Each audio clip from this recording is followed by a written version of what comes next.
Hello दोस्तों, स्वागत है आप सभी का हमारे YouTube चैनल में। आज हम शुरू करने जा रहे हैं हमारा दूसरा टॉपिक, भारत की नदियाँ। हमारी पिछली क्लास में हमने पढ़ा था भारत के प्रमुख बांध यानी कि डैम। इसी जीके सीरीज में हम आगे ऐसे बहुत सारे टॉपिक जो कि एग्जाम्स के हिसाब से बहुत इम्पोर्टेंट होते हैं उन्हें हम कवर करेंगे। तो आपसे रिक्वेस्ट है आप पूरी वीडियोस को पूरा देखें और अपने दोस्तों के साथ उन्हें शेयर करें। हमारा आज का टॉपिक है भारत की नदियाँ। जैसा कि आप जानते हैं हमारा भारत देश जिसे नदियों का देश भी कहा जाता है।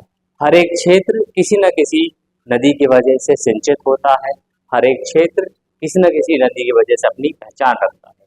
मानव इतिहास जब से शुरू हुआ है तब से उसने किसी न किसी नदी के किनारे रहकर अपनी सभ्यता का शुरू किया है। हमारी प्राचीन सभ्यता जिसे हम नदी घाटी सभ्यता के नाम से जानते हैं, तो नदियों का हमारे देश में बहुत ही ज़्यादा महत्व है। तो उसी महत्व को हम समझते हैं आज की क्लास में। तो आइए हम शुरू करते हैं। भारत की नदियाँ।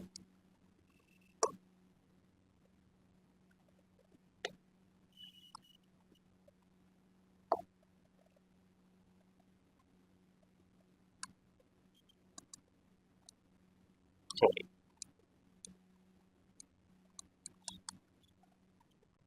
सबसे पहले आप देखें कि नदियाँ जो रहती हैं वो क्या होती हैं। तो आइए हम समझते हैं भारत की नदियाँ। जैसे जब कोई एक अलग अलग दिशाओं से जब छोटी छोटी धाराएं आती हैं तो ये जो बड़ी धारा इसमें मिल जाती है। तो ये छोटी छोटी धाराएं हैं, ये होती हैं आपकी सहायक नदी। और ये जिस बड़ी मुख्य धारा में मिल जाती है यही मुख्य धारा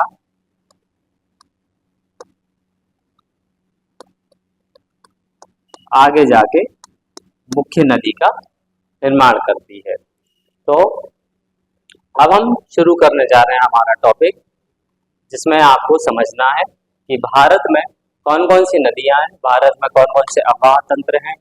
दो तरह के अववाह तंत्र होते हैं, एक हिमालय अववाह तंत्र जो कि हिमालय से निकलने वाली नदियां उसकी सहायक नदियों को का होता है, और दूसरा होता है हमारा प्रायद्वीपीय प्रवाह तंत्र, जिसमें हम हमारे ट्रॉपिक ऑफ कैंसर कर्क रेखा से बाहर की जो नदियां हैं और उनकी जो सहायक नदियां हैं उनको समझते हैं। चलिए शुरू करते हैं। हमारा पहला अपवाह तंत्र। अपवाह तंत्र जो है वो क्या होता है,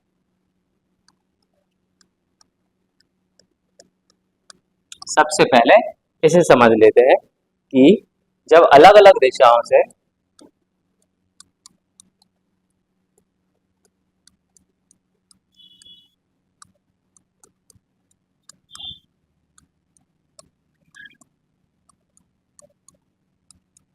जब अलग अलग दिशाओं से जो धाराएं हैं वो आकर एक मुख्य धारा में मिलती है।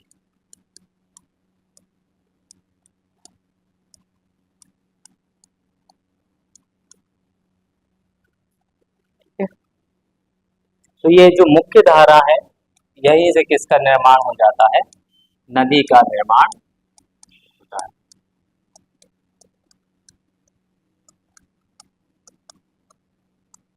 जैसे कि कोई ये पहाड़ है, यहाँ से छोटी छोटी ये जो धाराएं हैं ये आती हैं बहती हैं, और ये एक जो बड़ी मुख्य धारा में ये सब मिलती जाती हैं। तो ये छोटी जो धाराएं ये होती हैं हमारी सहायक नदियां, और ये जो मुख्य धारा है ये हो जाती है हमारी नदी। ठीक है, इसी को हम कहते हैं हमारा अपवाह तंत्र। ठीक है, चलिए अब भारत में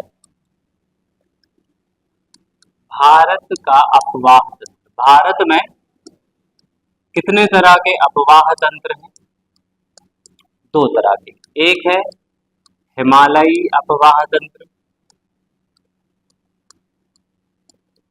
और दूसरा है हमारा प्रायद्वीपीय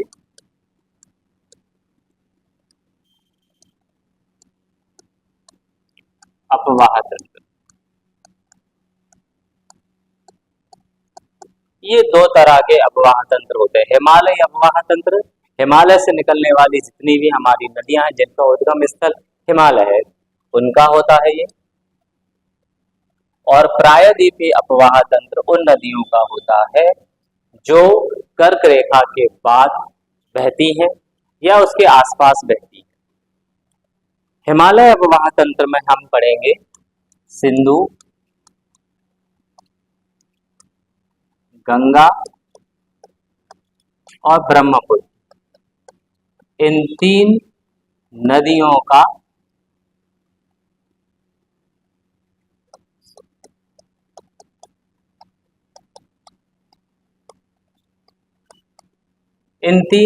का अपवाह तंत्र ये हिमालय अपवाह तंत्र में आ जाएगा। हिंदू नदी तंत्र, गंगा नदी तंत्र और ब्रह्मपुत्र नदी तंत्र।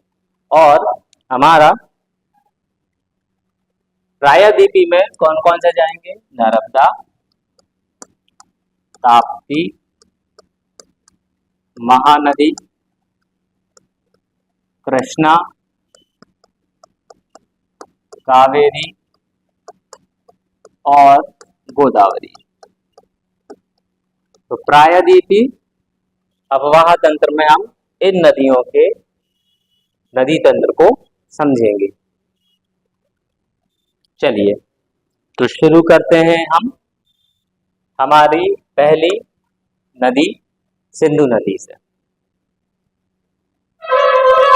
चलिए लिखते हैं हम सिंधु नदी तंत्र। सिंधु नदी तंत्र समझ लेते हैं कि ये जो नदी है इसका उद्गम स्थल कहाँ से होता है, कहाँ से ये बहती है, कौन कौन सी इसकी सहायक नदियां हैं। तो सबसे पहले आप समझ लीजिए कि सिंधु नदी चीन, भारत और पाकिस्तान, इन तीन देशों में ये बहती है। ठीक है, अब समझते हैं कि ये शुरू कहाँ से होती है। सिंधु नदी तंत्र कहाँ कहाँ बहती है? चीन में, भारत में और पाकिस्तान में। ठीक है, और इसका उद्गम स्थल कहाँ है? तो चीन के जो तिब्बत क्षेत्र है, तो तिब्बत क्षेत्र में जो हमारी मानसरोवर झील है, मानसरोवर झील, यहाँ पे इसका उद्गम स्थल। चीन के तिब्बत में स्थित मानसरोवर झील के पास के निकट इसका क्या है? उद्गम स्थल है। उद्गम स्थल आप जानते ही हैं, जहां से किसी भी नदी की जो मुख्य धारा है वो बनती है और आगे जाके वही मुख्य धारा एक विस्तृत रूप ले लेती है नदी का। ये है उद्गम स्थल। ठीक है, तो चीन के तिब्बत के पास में मानसरोवर झील के पास इसका उद्गम स्थल है। और इसके बाद ये भारत में कहाँ पे एंटर होती है? लद्दाख। और लद्दाख का भी एक जो जगह है दमचोक,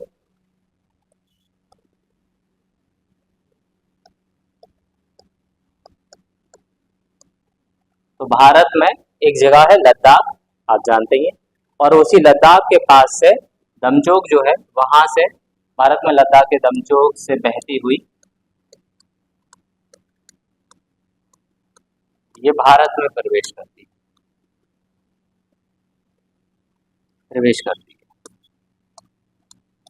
ठीक है, चलिए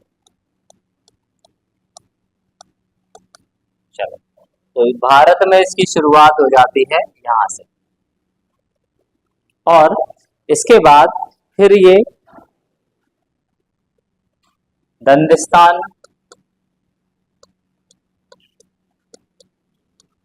और कराची होते हुए कहाँ मिल जाती है? अरब सागर में, अरब सागर में मिलती है।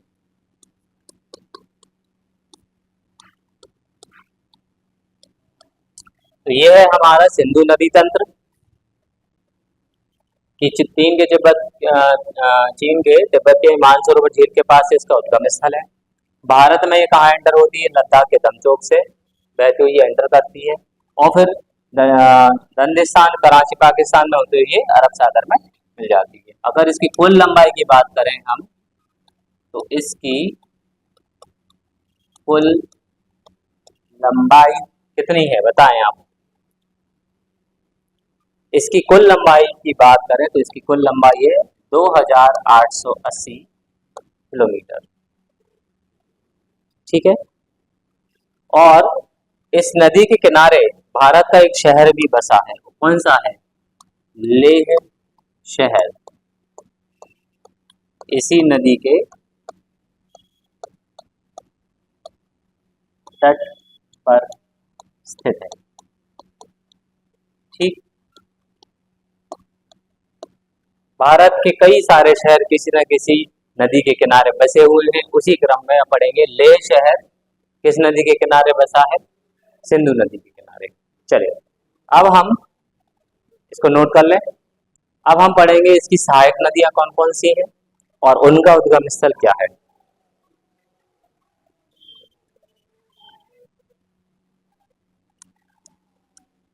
इसकी जो सहायक नदी है वो है चेनाब, झेलम, रावी, व्यास और सतलुज। ये वो नदियां हैं जो इसकी सहायक नदी है। चलिए अब शुरू करें चेनाब नदी से। तो पहले पढ़ लेते हैं कि ये चेनाब नदी है वो कहां से शुरू होती है।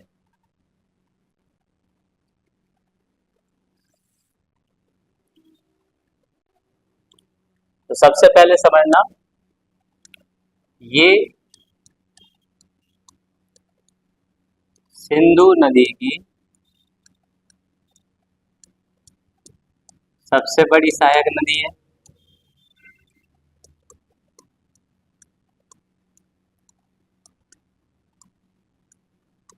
ठीक है। और इसका उद्गम स्थल क्या है? इसका उद्गम स्थल है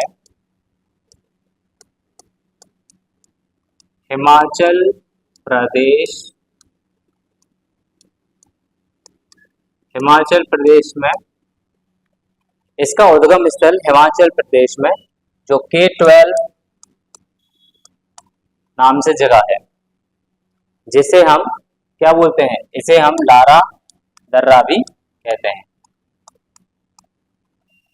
यहां से इसका उद्गम स्थल हो। तो उद्गम स्थल है हिमाचल प्रदेश में K12 लारा दर्रा में स्थित है। ये हो गया इसका उद्गम स्थल। आगे बढ़ते हैं। अब हिमाचल प्रदेश में दो नदियां हैं। हिमाचल प्रदेश में चंद्र और भागा। तो हिमाचल प्रदेश में इस नाम से दो नदियां हैं और इन दोनों नदियों से इसका निर्माण होता है।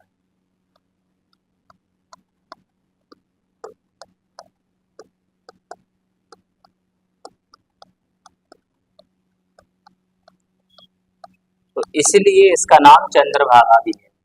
इसलिए इसे चंद्रभागा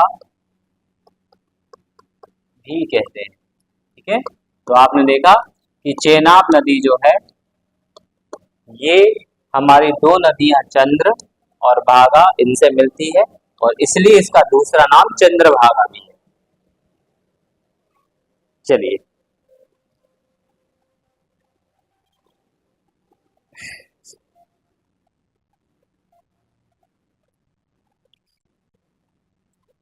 तो ये थी चेनाब नदी। अब हम आगे पढ़ेंगे हमारी अगली सहायक नदी जो है झेलम नदी, उसके बारे में।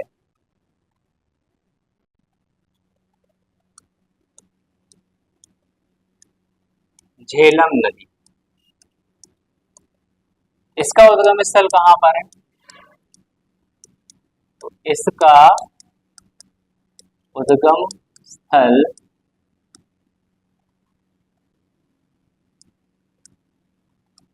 कश्मीर के वेरीनाग में। कश्मीर का जो वेरीनाग है उसके पास से होता है।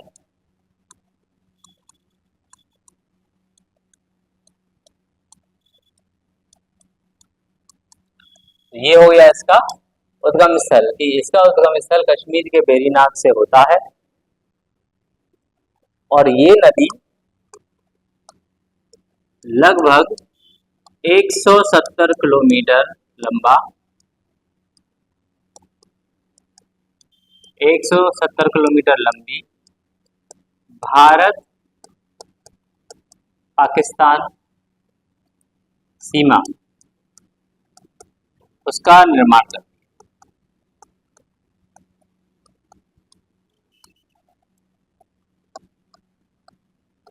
मतलब हमारे भारत और पाकिस्तान की लगभग 170 किलोमीटर लंबी जो बॉर्डर है, उस बॉर्डर पर ये नदी है झेलम नदी। ठीक है। और पाकिस्तान के झंग एक जगह है, और इसी झंग के पास में ये नदी चेनाब में मिल जाती है।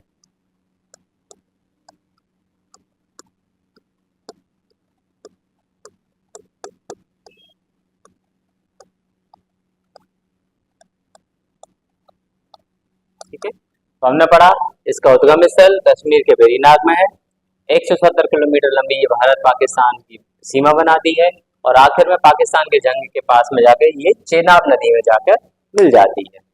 चलिए,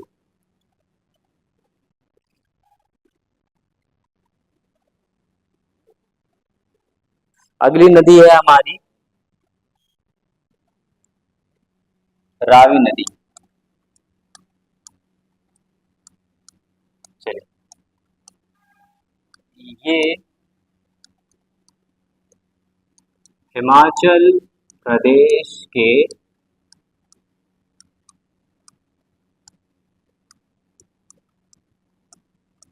रोहतांग दर्रे से निकलती है।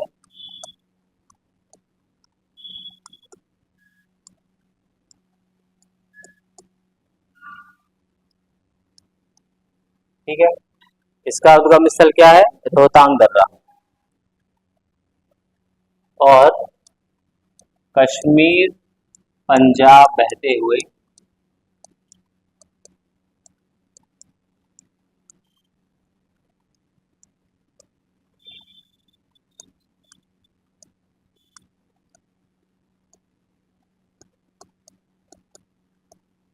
पाकिस्तान के जंग के पास में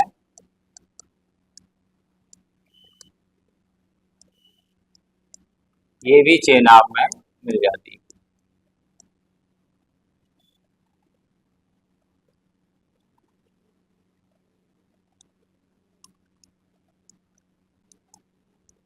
ठीक है। तो हमने अभी पढ़ा था झेलम नदी भी चेनाब में मिल जाती है, कहाँ पर? जंग में। और उसी जगह पर रावी नदी जो है वो भी चेनाब में जाकर मिल जाती है। ठीक है। अगली है सतलुज नदी। तो आइए समझते हैं सतलुज नदी को, कि इसका उद्गम स्थल क्या है। तो इसका उद्गम स्थल मानसरोवर झील के पास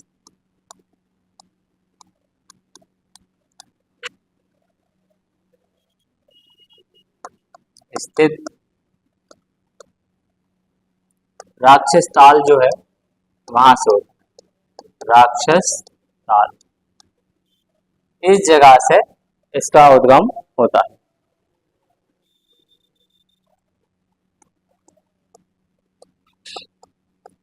ठीक है, ये नदी किसके समांतर बहती है? सिंधु के। ये नदी सिंधु नदी के समानांतर बहती है।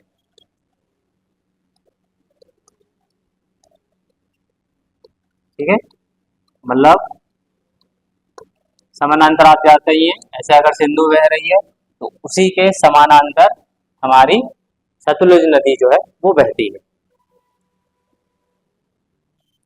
और इसके बाद कहाँ जाती है ये?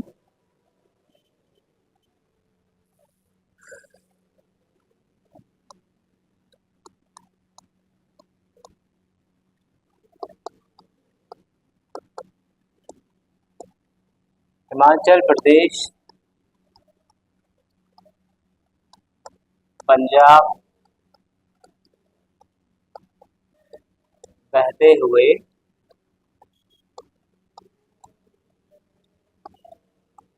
पाकिस्तान के बहावलपुर,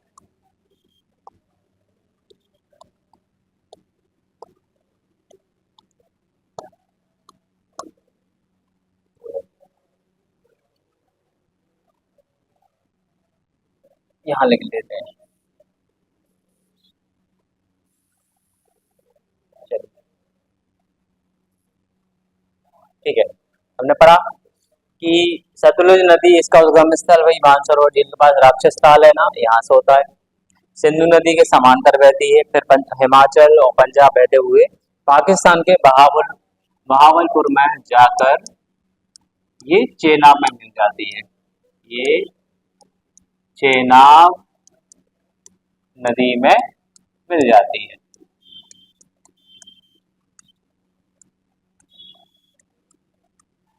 ठीक है, चलिए, हमने ये थी सतलुज नदी। अब आखिरी जो सहायक नदी है हमारी वो है व्यास नदी। अब इसे समझते हैं। ठीक है, तो इसका उद्गम स्थल भी क्या है? इसका उद्गम स्थल भी रोहतांग दर्रा है।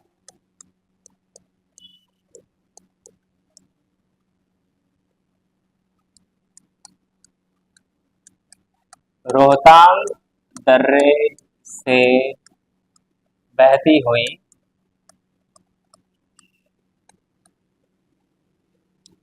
इसके बाद ये कहाँ जाती है? हिमाचल प्रदेश की जो कुल्लू घाटी है, यहाँ से तो इसकी शुरुआत होती है रोहतांग दर्रे से, और यहाँ से बहती हुई है हिमाचल प्रदेश की कुल्लू घाटी में जाती है।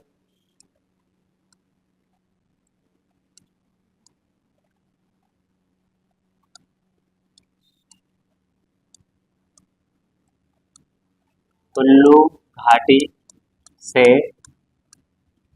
फिर ये कहाँ जाती है? आप बताएं कि इसका आगे का जो बहाव रहता है वो कहाँ रहता है?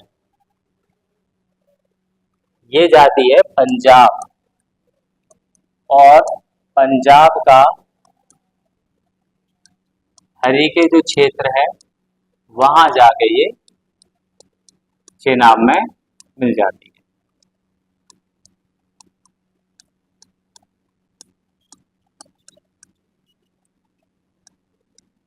ठीक है, अब एक इम्पोर्टेंट नोट, हमने पढ़ा कि व्यास नदी का उद्गम स्थल रोहतांग दर्रे से है, हिमाचल प्रदेश के कुल्लू घाटी से पंजाब में बहेगी, और फिर उसमें ये जो हरीके क्षेत्र है वहां जाके ये चेनाब में जाकर मिल जाएगी।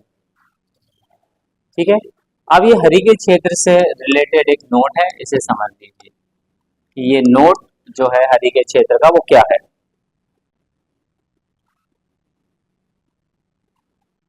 तो हरीके क्षेत्र हरि के क्षेत्र जहां पर व्यास और हमारी कौन सी नदी मिलती है? सतलुज। ठीक है,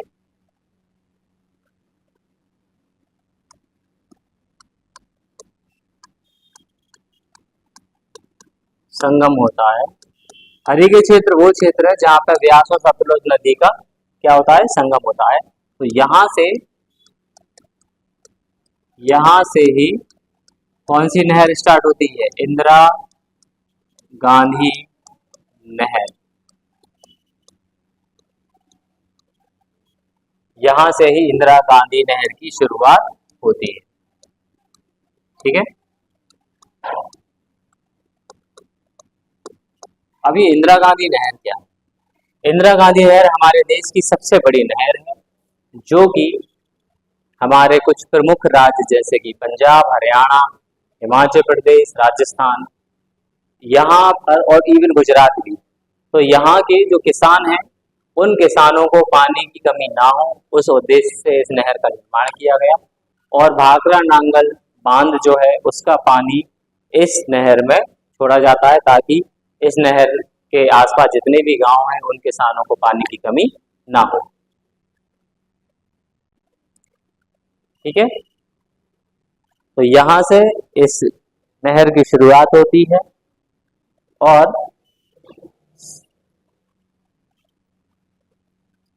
इस नहर की जो सर्वाधिक लंबाई है वो राजस्थान में। सर्वाधिक लंबाई कहाँ पर है? राजस्थान में।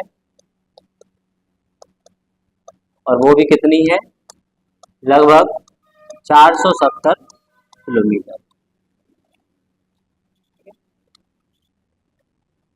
चलिए आगे बढ़ते हैं।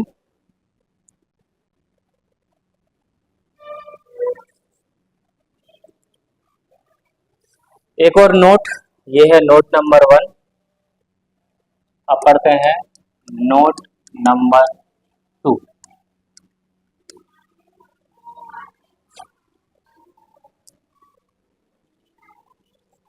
कि पाकिस्तान का जो बहावलपुर है, पाकिस्तान के बहावलपुर में जहां सतलुज नदी, जहां पर सतलुज नदी जब किससे मिलती है? चेनाब से। क्योंकि हमने पढ़ा था कि चेनाब में ही पूरी नदियां मिल जाती हैं और फिर चेनाब जाके सिंधु में मिल जाती है। चेनाब नदी से मिलती है, तो वहां पे किसका निर्माण होता है? वहां पे मिलती है पंचनद। रावी, व्यास, झेलम, सतलुज और चेनाब, ये पांचों नदियां पाकिस्तान के बहावलपुर में इकट्ठी होती हैं। तो इसलिए पाकिस्तान के बहावलपुर में जहां सतलुज नदी चेनाब नदी से मिलकर पंचनद का निर्माण करती है। तो ऐसा पूछा जाता है कि पांचों नदियां पंचनद का निर्माण कहाँ पे करती है? पाकिस्तान के बहावलपुर में।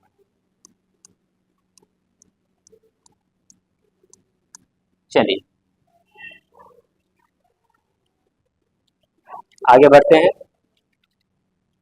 आप समझ लेते हैं सिंधु जल समझौता ये क्या होता है।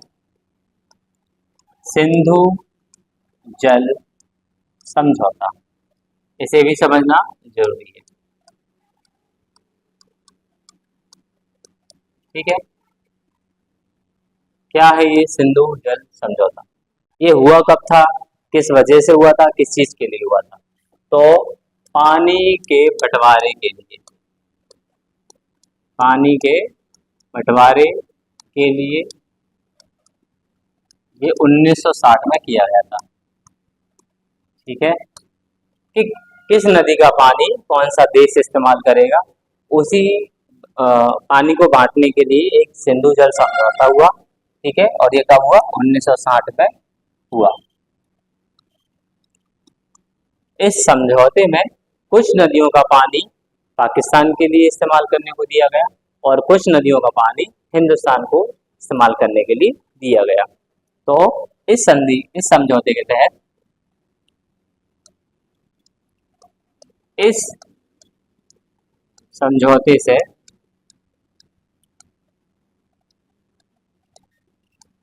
से क्या हुआ, जो हमारी पूर्वी नदियां हैं, हमारी जो पूर्वी नदियां हैं,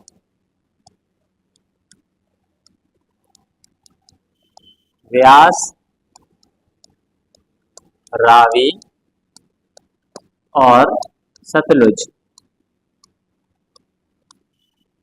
ठीक है, तो इनका जो नियंत्रण है, इनका नियंत्रण किसको दिया गया? भारत को। इनका नियंत्रण भारत को दिया गया।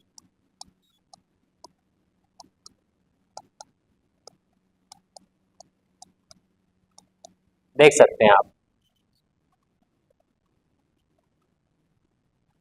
इस समझौते से जो हमारी पूर्व की नदियां हैं ये तीन नदियां आप देख सकते हैं, व्यास, रावी, सतलुज, इनका जो नियंत्रण है, मतलब इनका जो पानी है वो कौन करेगा? इस्तेमाल भारत करेगा। और जो हमारी तीन नदियां हैं, पश्चिमी तीन नदियां,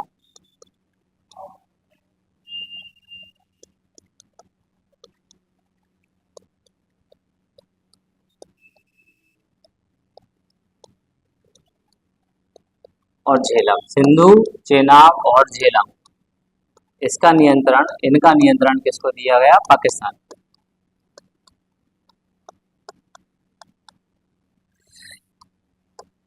इनका नियंत्रण पाकिस्तान को दिया गया।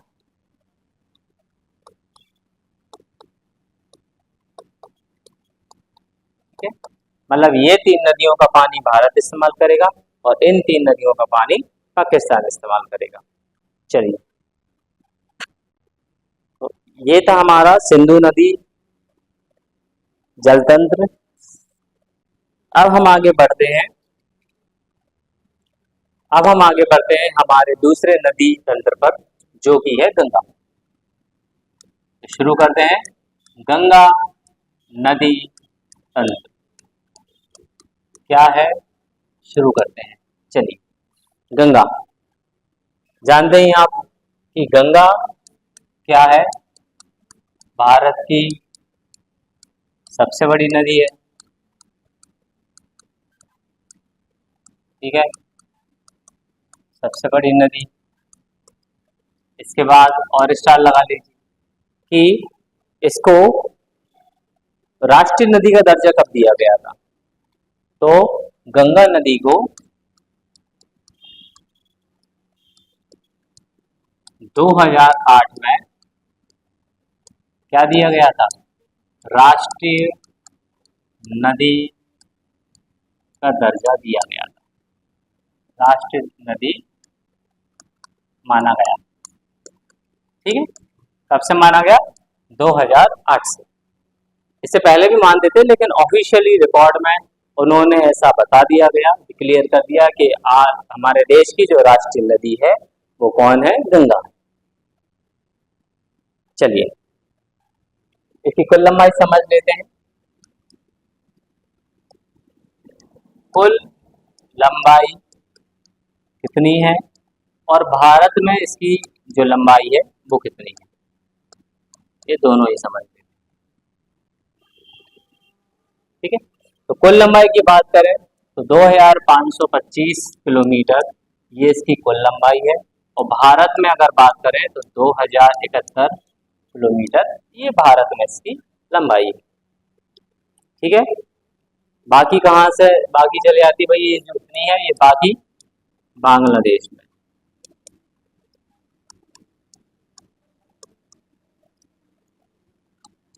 बाकी ये बांग्लादेश में रहती है। चलिए आगे बढ़ते हैं।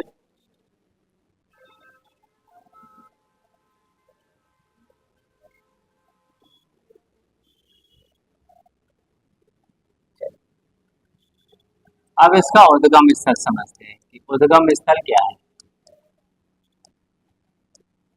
तो पढ़ा है आपने, सतोपथ, हिमानी, जो है हमारा ग्लेशियर, वहां से ये निकलती है।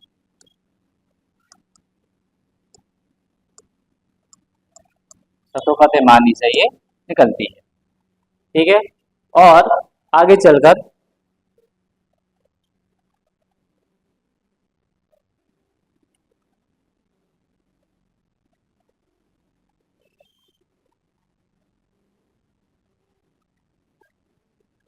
आपने दो नदियों के नाम सुने होंगे, एक है अलकनंदा, अलकनंदा, और एक है भागीरथी। ये दोनों नदियां जब मिलती हैं, किस जगह पर मिलती है? अलकनंदा नदी और भागीरथी नदी। ठीक है। ये किस जगह पर मिलती है? ये मिलती है देवप्रयाग, देवप्रयाग में।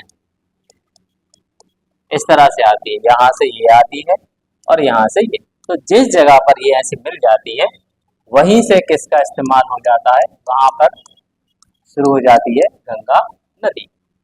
तो अलकनंदा और भागीरथी इसकी सहायक नदियां हैं एक हिसाब से।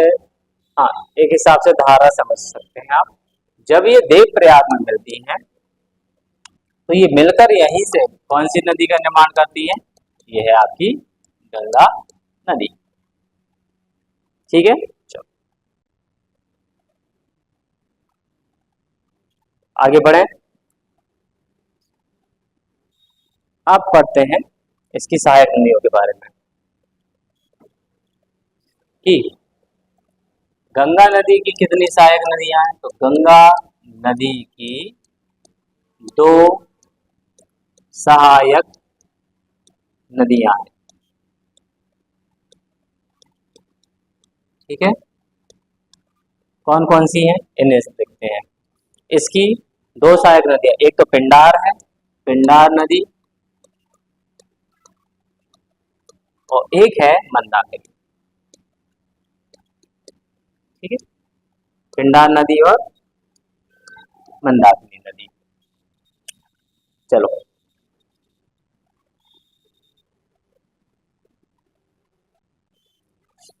ये जो नदी है पिंडार नदी और ये मंदाकिनी, अब इन्हें समझते हैं कि ये अलकनंदा को कहाँ मिलती है। ठीक है, अलग अलग जगह। तो पिंडार नदी जो है वो अलकनंदा को कहाँ मिलती है? कर्णप्रयाग में। जैसे यहाँ पर देवप्रयाग में अलकनंदा और भागीरथी का संगम होता है, ऐसे ही पिंडार और अलकनंदा, इन दोनों का संगम किस जगह पे होता है? कर्णप्रयाग में। और ऐसे ही मंदाकिनी और अलकनंदा, अलकनंदा प्लस मंदाकिनी, ये दोनों नदियां कहाँ पर मिलती हैं? ये दोनों मिलती हैं रुद्रप्रयाग में। ठीक है, तो अब पूरा कंफर्म हो गया। ये दो सहायक नदियां हैं, पिंडार नदी और अलकनंदा कर्णप्रयाग में मिलती है, और अलकनंदा और मंदाकिनी मिलती है रुद्रप्रयाग में, और अलकनंदा और भागीरथी देवप्रयाग। देवप्रयाग, कर्णप्रयाग, रुद्रप्रयाग। प्रयाग का मतलब ही होता है जहाँ पर नदियों का संगम होता है, और इसी वजह से हमारा जो प्रयागराज है उसको सभी प्रयागों का राजा माना जाता है, क्योंकि वहां पे तीन नदियों का संगम होता है, गंगा, यमुना और सरस्वती, जो कि लुप्त हो चुकी है। तो देवप्रयाग, अलकनंदा, भागीरथी, कर्णप्रयाग, अलकनंदा, पिंडार, रुद्रप्रयाग, अलकनंदा और मंदाकिनी। चलिए आगे बढ़ते हैं। अब एक नोट,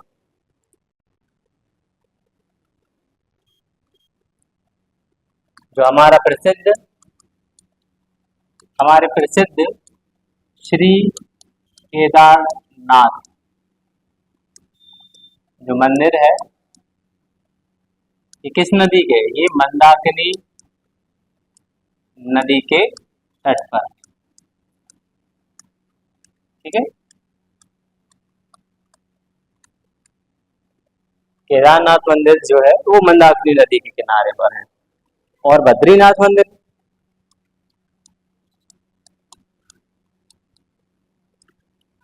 बद्रीनाथ मंदिर ये किस नदी के किनारे है? ये अलकनंदा, अलकनंदा गंगा नदी के तट पर। ठीक है, ये दोनों ही मंदिर जो है केदारनाथ मंदिर मंदाकिनी नदी के तट पर और बद्रीनाथ मंदिर अलकनंदा नदी के तट पर। ठीक है,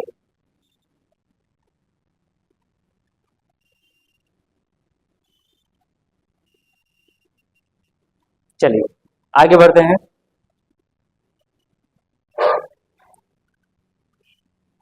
कुछ और इम्पोर्टेंट पॉइंट।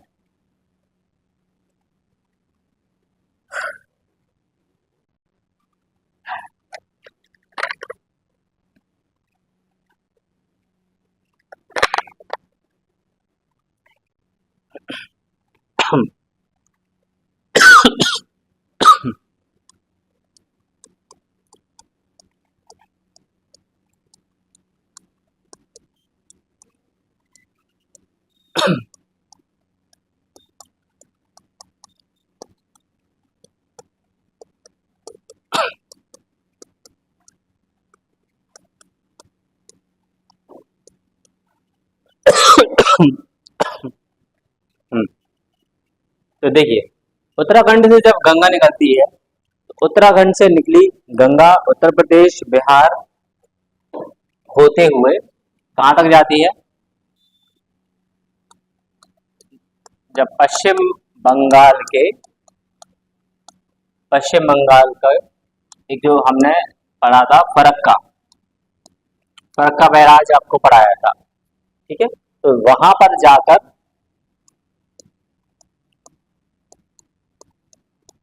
वहां तक जाती है और वहां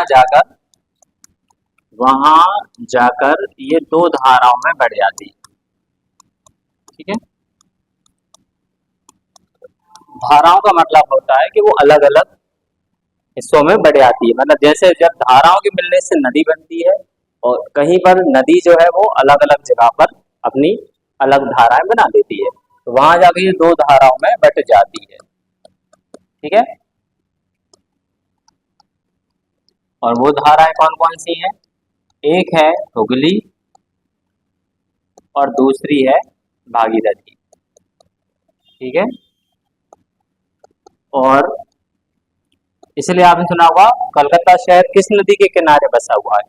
ये हुगली नदी के किनारे बसा हुआ है, जो कि गंगा की ही क्या है? एक धारा है।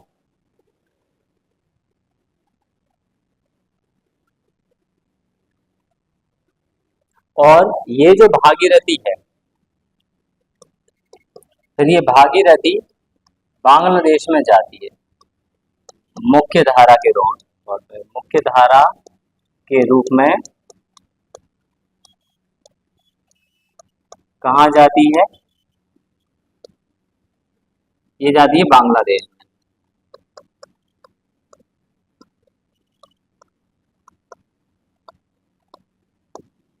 और जहां पर इसे बताइए किस नाम से जानते हैं?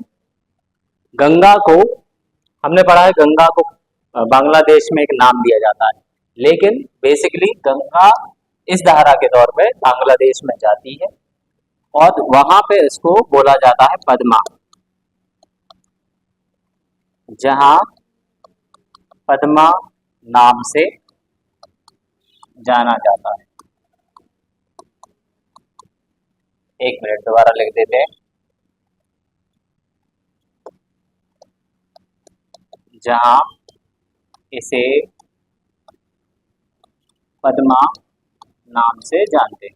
ठीक है, तो जो हमारी भागीरथी है, भागीरथी नदी बांग्लादेश में जाके इसको एक नया नाम मिल जाता है जो कि है पद्मा।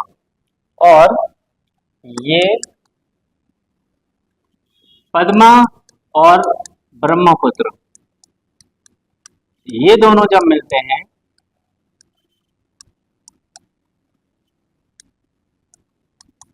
तब फिर कौन सी धारा बनते हैं?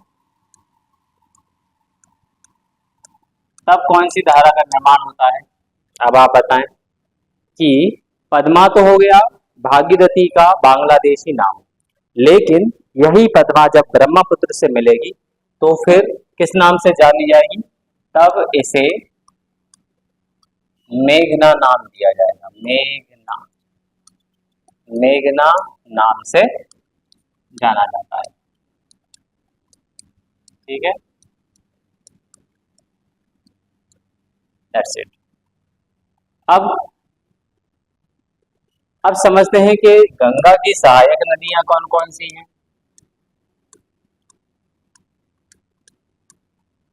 ठीक है, चलिए देखते हैं। तो यमुना, कोसी, दामोदर, सोन,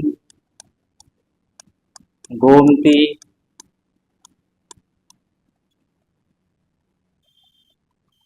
घाघरा, इसी को हम सरयू नदी कहते हैं। ठीक है,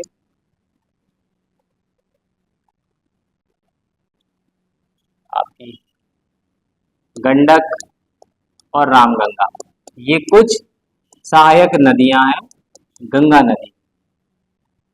ठीक है, इसे नोट कीजिए, फिर हम एक एक कर कर इनको पढ़ेंगे। शुरू करेंगे हम यमुना से। चलो शुरू करते हैं। यमुना नदी, कि यमुना नदी जो है, पहली बात तो ये गंगा की सबसे बड़ी सहायक नदी है, और ये गंगा की सबसे बड़ी सहायक नदी,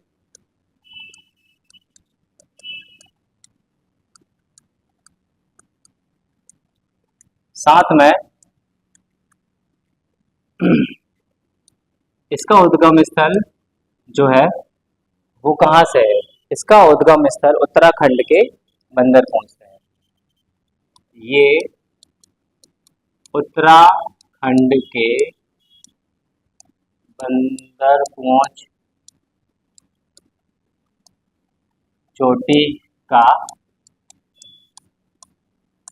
जो यमुनोत्री ग्लेशियर है, वहां से यमुनोत्री ग्लेशियर जो है वहां से निकलती है। ठीक है,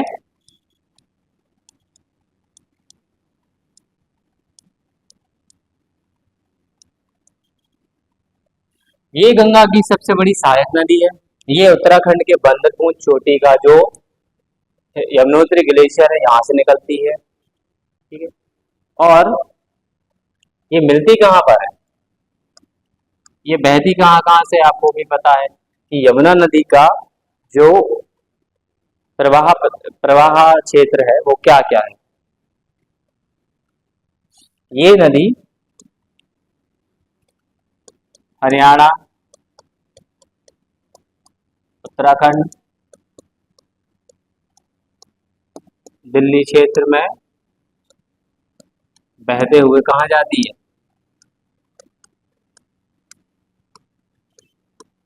उत्तर प्रदेश।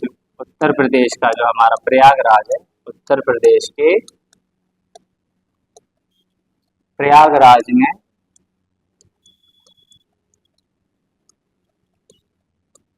जाकर किससे मिलती है, हमारी गंगा नदी से। गंगा नदी से मिल जाती है।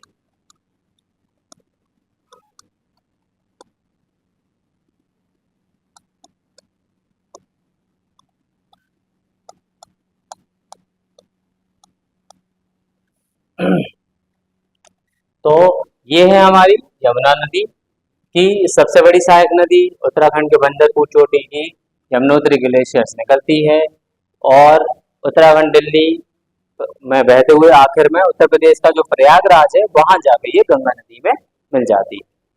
अब इसका प्राचीन नाम और बताएं, यमुना नदी का प्राचीन नाम क्या है। यमुना नदी का प्राचीन नाम क्या है। यमुना नदी का प्राचीन नाम कालिंदी है। ठीक है, आप नोट कीजिए।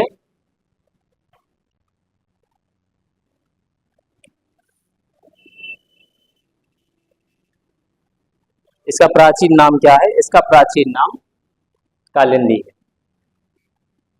अब इसकी सहायक नदियां कौन कौन सी हैं? यमुना की सहायक नदियां।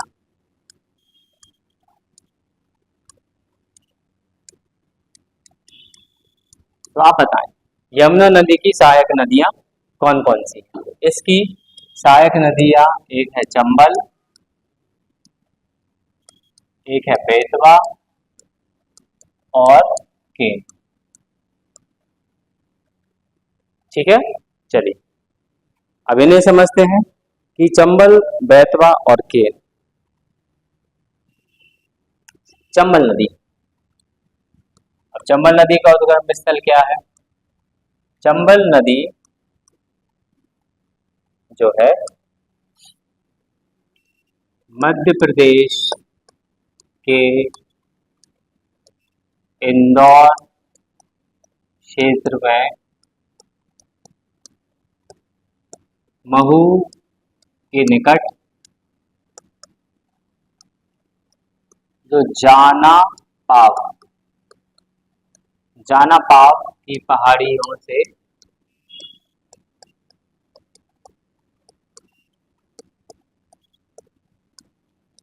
उद्गम होता है। ठीक है, चंबल नदी का उद्गम स्थल इंदौर में जो महू क्षेत्र है उसके पास में जाना पाव की पहाड़ियां जो है वहां से ये निकलती है। और फिर इसके बाद ये क्या आ जाती है? राजस्थान में बहते हुए, राजस्थान से बहते हुए उत्तर प्रदेश के किस शहर में? उत्तर प्रदेश का जो इटावा शहर है,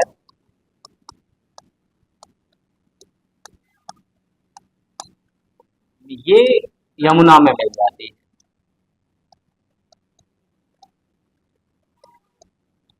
ठीक है,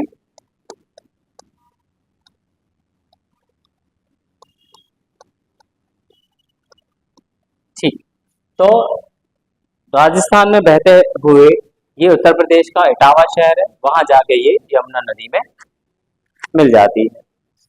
अगली हमारी नदी है जो कि है बेतवा, हमारे क्षेत्र की प्रमुख नदी बेतवा नदी। ठीक है, अब इसका उद्गम स्थल समझिए।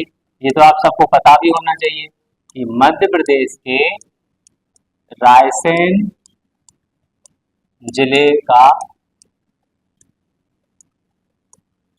जो कुमरा गांव है,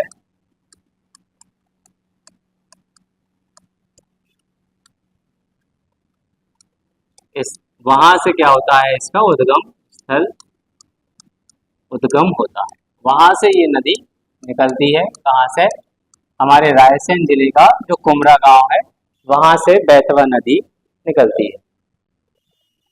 और इसके बाद उत्तर प्रदेश का हमीरपुर क्षेत्र है, उत्तर प्रदेश के हमीरपुर क्षेत्र में जाकर ये किसमें मिल जाती है? ये यमुना नदी में मिल जाती है।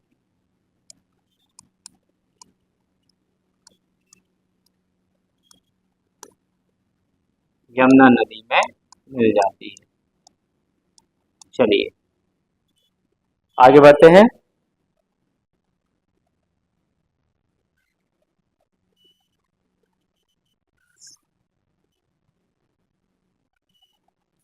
एक और नोट, इस नदी के किनारे क्या है? प्रसिद्ध बौद्ध स्थल। हमारा प्रसिद्ध बौद्ध स्थल कौन सा? यूनेस्को की साइट में भी उस जगह का नाम है जो कि है सांची। सांची अपने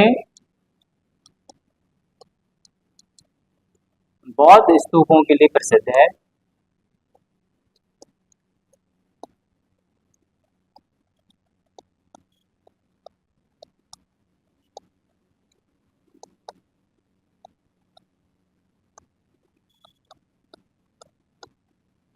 जिसे चक्रवर्ती राजा अशोक महान ने बनवाया था।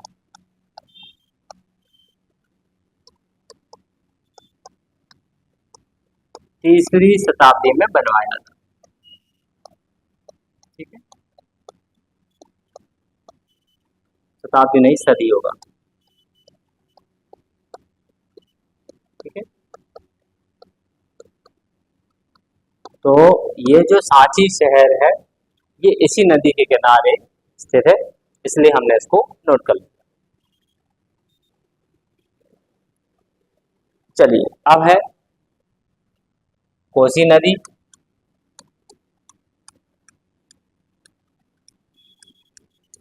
अब इसे समझ लेते हैं, ये कोसी नदी का उद्गम स्थल क्या है। इसका उद्गम स्थल नेपाल में है। इसका जो उद्गम स्थल है वो नेपाल में जो हिमालय क्षेत्र है वहां से है। हिमालय क्षेत्र से निकलती है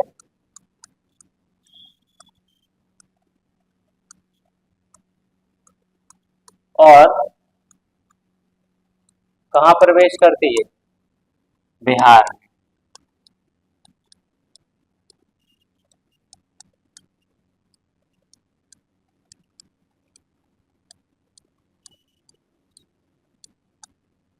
नेपाल में हिमालय क्षेत्र से ये निकलती है, बिहार में प्रवेश करती है और ये नदी अपने मार्ग परिवर्तन के लिए जाने, अपने मार्ग परिवर्तन के लिए जानी जाती है।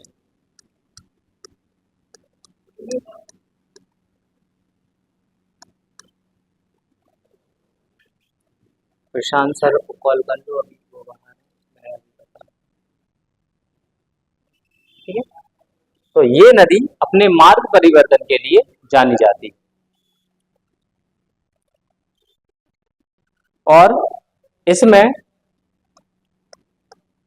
आने वाली बाढ़ की वजह से भी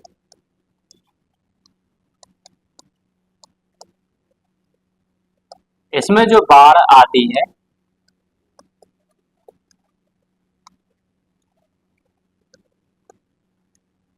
उससे बहुत सारा नुकसान होता है बिहार में। तो इसी वजह से इसको बोला जाता है बिहार का शोक।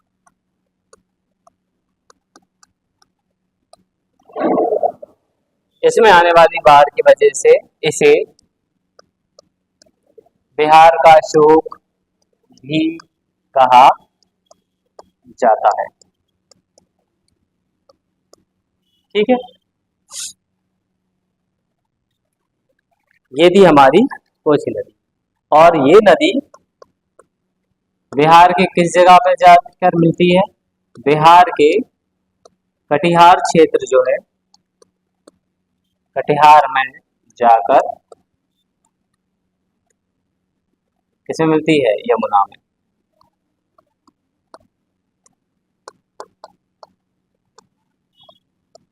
ठीक, कोसी नदी के बारे में बताएं कि ये नदी अपने मार्ग परिवर्तन के लिए जानी जाती है। इसमें आने वाली बाढ़ की वजह से इसके बिहार का शोक कहा जाता है, बिहार कटिहार में जाके मिल जाती है। तो ये था हमारा ये थी हमारी आज की क्लास नदियों के बारे में। नदियों को लेकर हमारी और भी क्लास रहेगी, पार्ट 2 बनाएंगे हम इसका। एक ही वीडियो में कवर कर पाना मुश्किल है, वीडियो काफी बड़ा हो रहा है, तो आप इसका पार्ट 2 देखिएगा कल और अपने दोस्तों के साथ इस वीडियो को शेयर कीजिएगा, लाइक कीजिएगा। धन्यवाद।